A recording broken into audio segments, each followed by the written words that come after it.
Velo Kam Veloza Mimenu. Il ne bougeait pas. Il a décrété que tout le monde doit se prosterner devant lui. Mordechai, le Kam Veloza, il restait indifférent. Il narguait Haman. Et Badaï, Hachamim pose la question, Bémet, toi Mordechai, pourquoi tu...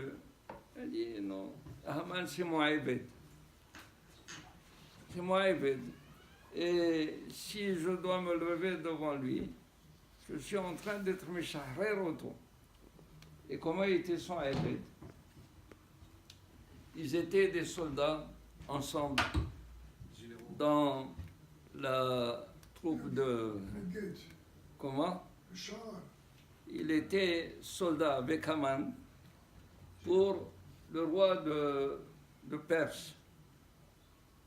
Un jour, Haman, il avait soif, il allait mourir. Il a dit à Mordechai, donne-moi à boire. Mordechai savait que c'était Agagi, que Haman était Agagi. Il lui a dit, je ne te donne pas à boire. Il a dit, mais il va mourir.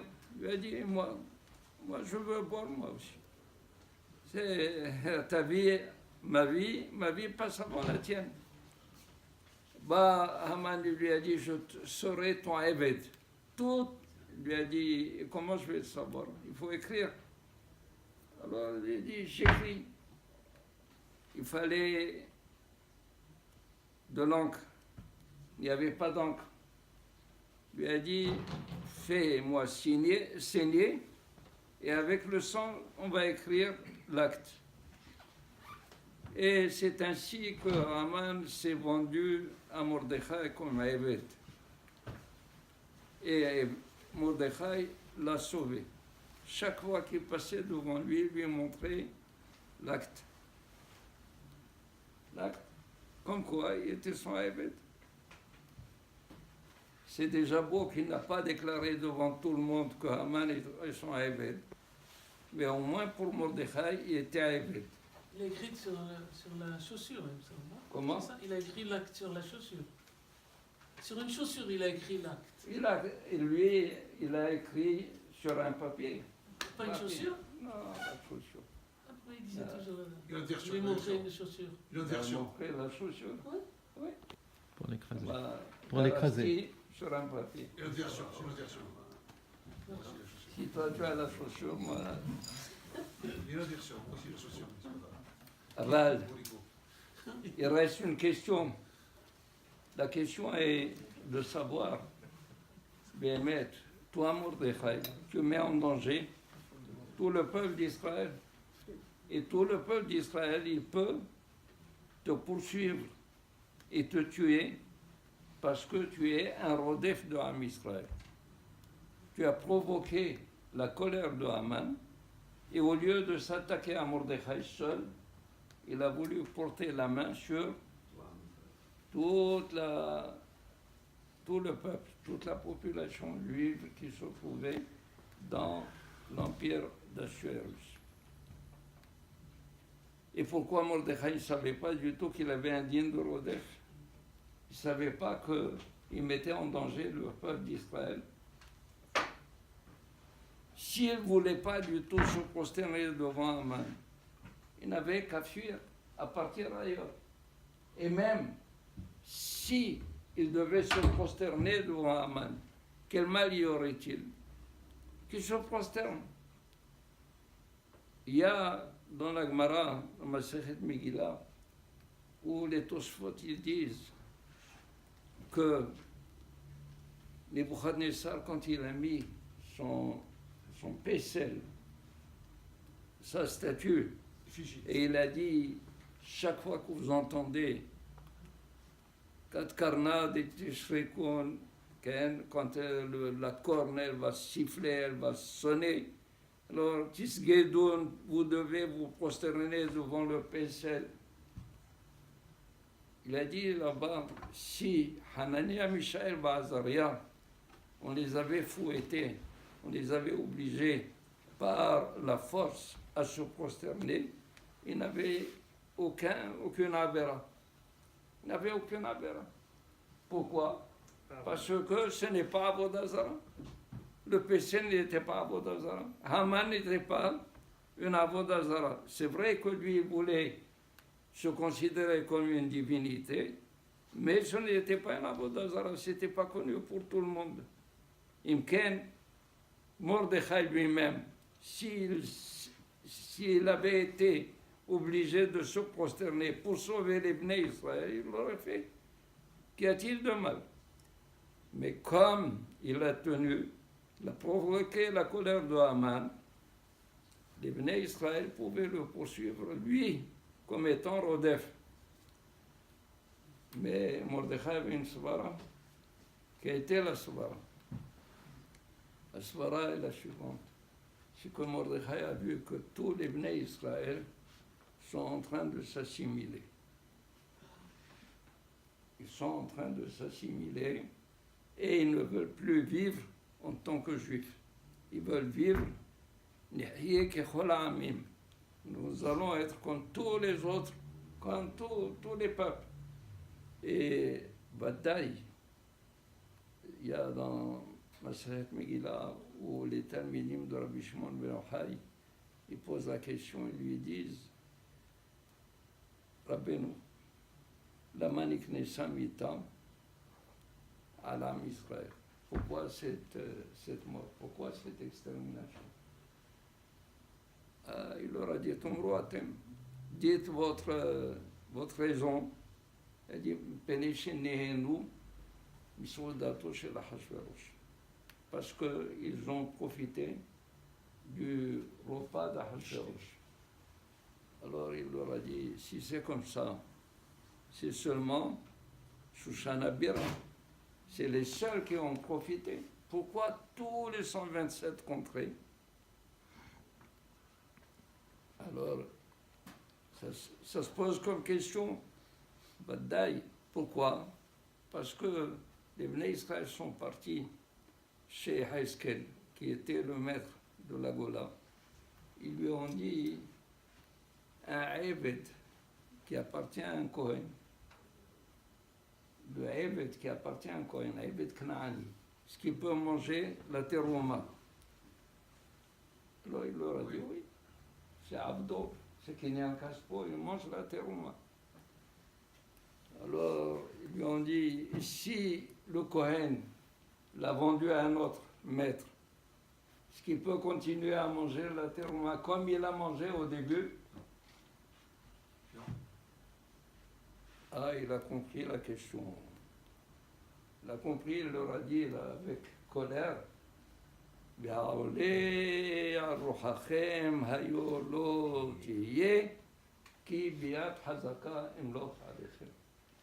dit, tout ce que vous avez dit, j'ai compris. C'est quoi la question? Nous étions, nous, Am Israël, Avadim de Akadosh Baruch Hu. Et Avadim de Akadosh Baruch Hu, tant que nous étions chez Avadim, on vit selon la Torah de Akadosh Baruch Hu. Maintenant qu'il nous a vendus à Nebuchadnezzar et après à Hashverosh, donc on n'est plus tenu de manger la terouma, ça veut dire on n'est plus obligé de suivre la Torah. Bah, leur a dit, Hayoloti. Biat Hazaka imloch alechem, mazé biat Hazaka. Ça veut dire qu'il va y avoir un Melech caché qu'Ahashverosh et qu'Aman aussi, un ministre comme Aman qui va faire de telle sorte que les Bnei Israël vont revenir Bitshuva à Kadosh Baruch. Mashma que tout le peuple était en train de s'enliser dans l'assimilation. Bah Kadosh Baruch il a envoyé Haman. Mordechai savait, Mordechai yada. Mordechai savait quelle était la cause de tout cela. Et la cause de tout cela, c'est quoi? C'est le fait que Am Israël quittait Akadosh Baruch Hu, abandonnait Akadosh Baruch Hu. Alors, il allait provoquer à ce que Haman réagisse avec colère pour obliger les Bnei Israël à revenir. Et c'était l'intention de Mordechai. Mordechai a provoqué toute la colère. C'est pour cela. Vaïbes Be'enav. Haman, il a méprisé de porter la main sur Mordechai Levado. Qui a roulé chez Yehudi. Alors donc il s'est attaqué à tout le peuple d'Israël.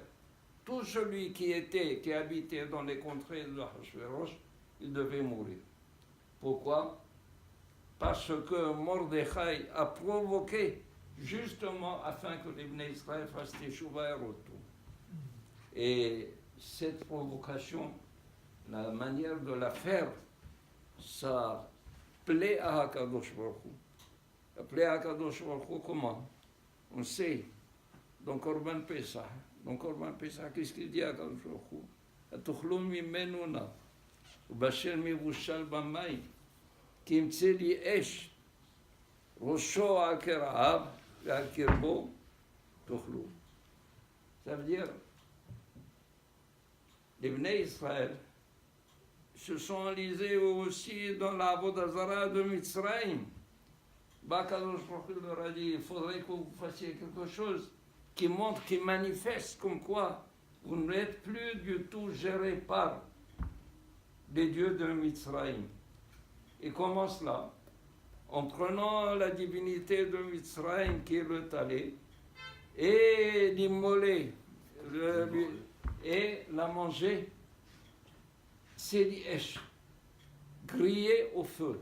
Et la grillade du mouton, ça sent à des lieux, ça sent à des distances. Alors pour montrer aux Égyptiens que nous avons renié votre divinité, que nous sommes maintenant les fidèles de HaKadosh Baruch Hu, non pas du tout du talé. Et c'est ce que Mordechai.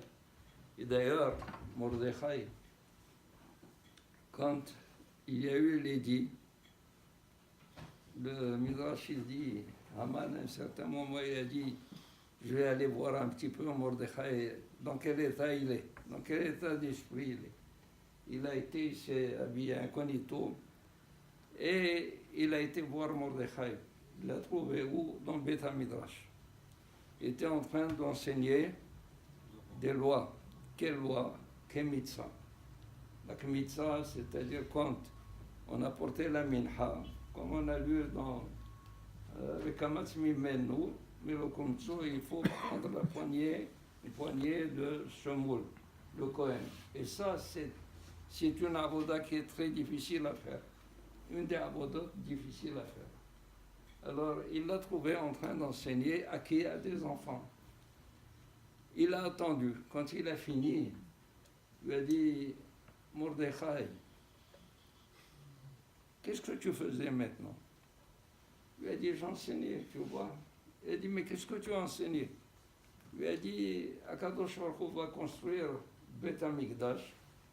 Il va nous construire Beth HaMikdash. Il va y avoir un Kohen. Et le Kohen, il va faire des korbanot. Parmi les korbanot, il y a aussi la minha. La minha, pour prendre, prélever. Je leur ai appris cette loi. Il lui a dit, Mordechai, un peuple qui, au moment où il croit qu'il est complètement menacé d'extermination, qui voit l'avenir, qui déjà il voit qu'Akadosh Baruch Hu va construire Beth HaMikdash et il prévoit les lois, il les étudie maintenant. Ce peuple est indestructible. Et il a compris, Haman, comme quoi toute son aventure est complètement ratée. Pourquoi? Parce que Akadosh Baruch Hu, il lui a montré, il lui a dit, regarde, il y a un oiseau qui s'est mis en colère contre la mer. Alors il a décidé d'assécher la mer. Qu'est-ce qu'il faisait, ce petit oiseau?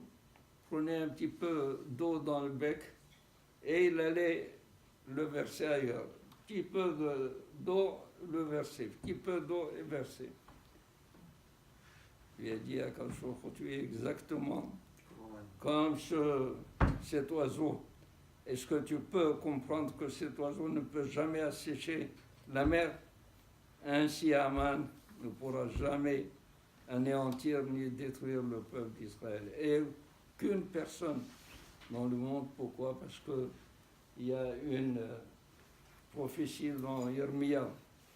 Yermia dit, lorsque cessera en Israël d'exister Hashvé Shalom, le monde lui aussi cessera d'exister. Donc celui qui maintient le monde, c'est Am Israël. Alors, donc Am Israël est Had. Il y a Olam Vaed.